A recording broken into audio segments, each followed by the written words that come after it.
Une situation fréquente dans laquelle nous risquons de perdre la paix de l'âme est celle où une personne qui nous est proche se trouve dans une situation difficile. Nous sommes plus encore touchés et préoccupés parfois par la souffrance d'un ami, d'un enfant, que par la nôtre propre. Cela en soi est beau, mais ne doit pas devenir occasion de désespérance.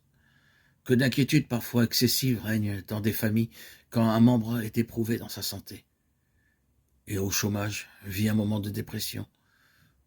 Combien de parents se laissent ronger par le souci, causé par un problème concernant l'un de leurs enfants. Le Seigneur nous invite cependant, dans ces cas-là aussi, à ne pas perdre notre paix intérieure. Pour toutes les raisons que nous avons déjà évoquées, notre douleur est légitime, mais qu'elle reste paisible. Le Seigneur ne saurait nous abandonner. Une femme oublie-t-elle l'enfant qu'elle nourrit? Cesse-t-elle d'avoir pitié du fruit de ses entrailles? Même si celle-là oubliait, moi je ne t'oublierai pas. Isaïe 49, 15.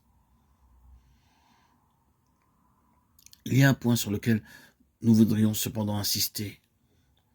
De même, comme nous le verrons par la suite, il importe de bien savoir distinguer entre la vraie et la fausse humilité.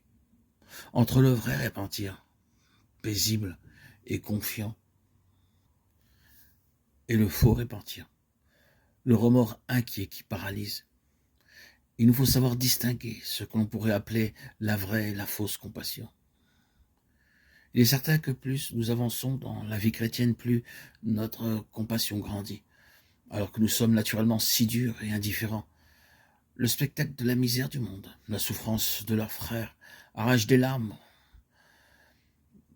au sein dont l'intimité avec Jésus a rendu le cœur liquide. Et on serait en droit de mettre vraiment en doute la valeur de la vie spirituelle d'une personne qui ne manifesterait pas une compassion croissante. Mais la compassion des saints, si elle est profonde et prompte à épouser toute misère et à venir la soulager, est cependant toujours douce, paisible, confiante. Elle est un fruit de l'esprit. Alors que notre compassion à nous est souvent inquiète et troublée. Nous avons une manière de nous impliquer dans la souffrance de l'autre qui n'est pas toujours juste, qui procède parfois plus de l'amour-propre que d'un amour véritable de l'autre. Et nous croyons que se préoccuper excessivement de quelqu'un en difficulté est justifié, que c'est un signe de l'amour qu'on porte à cette personne. Mais cela est faux. Il y a souvent en cette attitude un grand amour caché de nous-mêmes. Nous ne supportons pas la souffrance de l'autre, parce que nous avons peur nous-mêmes de souffrir, parce qu'aussi nous manquons de confiance en Dieu.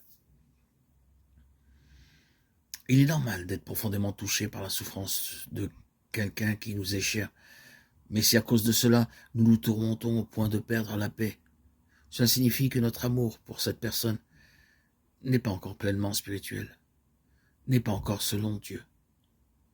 C'est un amour encore trop humain et sans doute égoïste, et qui n'a pas suffisamment son fondement sur une confiance inébranlable en Dieu.